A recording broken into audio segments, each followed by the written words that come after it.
आपको देना चाहता हूं। मैं 5 बातें आज आपसे बताने वाला हूं जो आपने अपने दिमाग में, अपने बच्चों के दिमाग में रखी तो आपके रिजल्ट्स शानदार हो सकते हैं। तो मैं चाहता हूं आप तैयार हो जाइए उस अगले कुछ मिनट के अंदर, ताकि वो 5 बातें आप सीख सकें और अपने बच्चों को सिखा सकें। पहली बात, पहली बात मैं जो आपसे करने वाला हूं इस 2 महीने के अंदर, जो आपको विशेष तौर पर ध्यान रखना है। बच्चे जब मेरे पास पढ़ा करते थे, जब मैं बच्चों को पढ़ाया करता था, तो एक नॉर्मल क्वेश्चन मुझसे पूछा जाता था कि पढ़ाई का सबसे सही समय कौन सा है, उपयुक्त समय कौन सा है, जिस समय के अंदर पढ़ाई की जाए और वो दिमाग में, जहन में, आत्मा में उतर जाए। साथियों, अलग अलग लोगों ने अलग अलग तरीके से इसके बारे में अपनी राय रखी होगी पहले भी, लेकिन आज मैं आपको अपने तजुर्बे के साथ बताना चाहता हूं कि पढ़ने का सबसे सही समय कौन सा है। मेरे हिसाब से, मेरे तजुर्बे के हिसाब से पढ़ने का सबसे सही समय है सुबेरे का। Morning 5 to 8 is the best time to study in India. भारत के अंदर सुबह 5 बजे से लेकर 8 बजे तक पढ़ने में आपके दिमाग में जो बातें रह जाती हैं, पूरे दिन में 9 घंटा पढ़ाई करने के बाद भी उतनी बातें रहें, इसका कोई गारंटी नहीं है।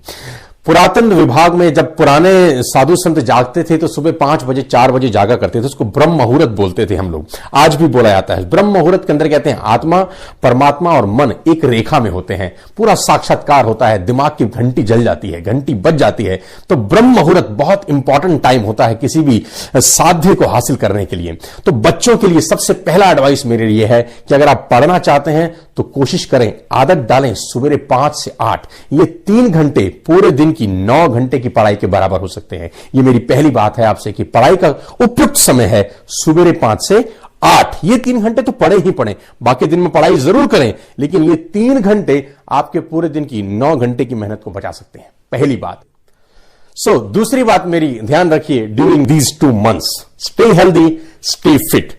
हेल्दी रहेंगे, फिट रहेंगे, एग्जामिनेशन अच्छा होगा। खुदा ना खास्ता आपको कुछ हो जाए, बीमार पड़ जाएं आप किसी भी रीजन से, तो आपकी पूरे साल की मेहनत खराब हो सकती है। मेरी 2-3 बातें याद रखिए। नंबर 1, कभी भी इस 2 महीने के दौरान से नो टू जंक फूड।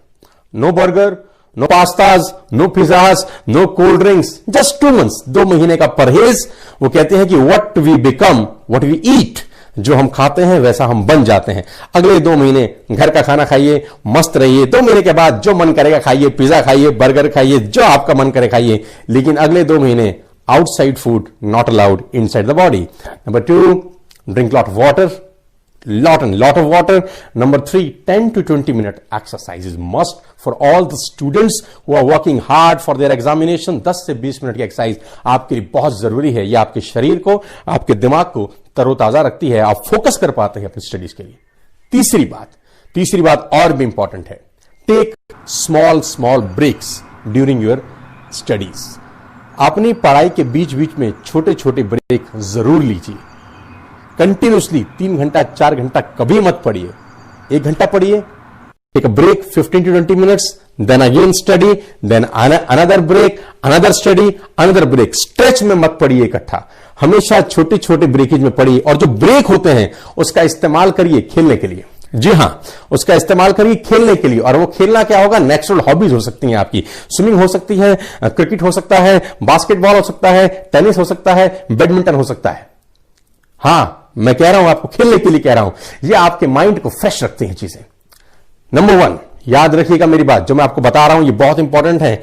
कभी भी इकट्ठा एक स्ट्रेस में 3 घंटा 4 घंटा मत पढ़िए, दिमाग थक जाता है। आखिरी के 3 घंटे में वो बातें दिमाग में नहीं रहती जो पहले के 1 घंटे में रहती है। ध्यान से सुनिएगा मेरी बात जो मैं कह रहा हूं, आखिरी के 3 घंटे में वो बातें दिमाग में नहीं रहती जो पहले के 1 घंटे में रहती है, क्योंकि पहला का 1 घंटा फ्रेश होता है। धीरे धीरे लॉ ऑफ डिमिनिशिंग रिटर्न चालू हो जाता है, हम इकोनॉमिक्स में पढ़ाते थे, राइट? ध्यान से सुनिएगा। Are getting my point? Thank you so much. आगे लेके चलता हूं। और चौथी बात जो मैं आपसे करने वाला हूं, इस 2 महीने में आपको विशेष ध्यान रखना है।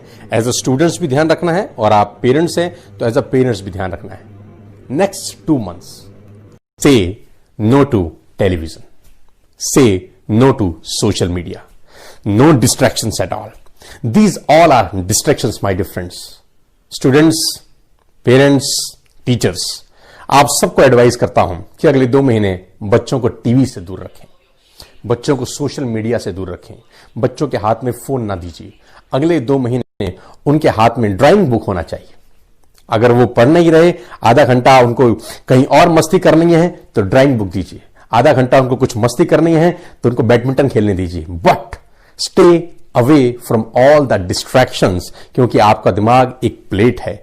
उस प्लेट के अंदर अगर कूड़ा करकट भरा रहेगा तो काम की चीज ढूंढने में तकलीफ होती है दिमाग को, और अगर आपकी प्लेट ब्लैंक रहेगी तो जो हम ढूंढना चाहेंगे तुरंत ढूंढा जा सकता है।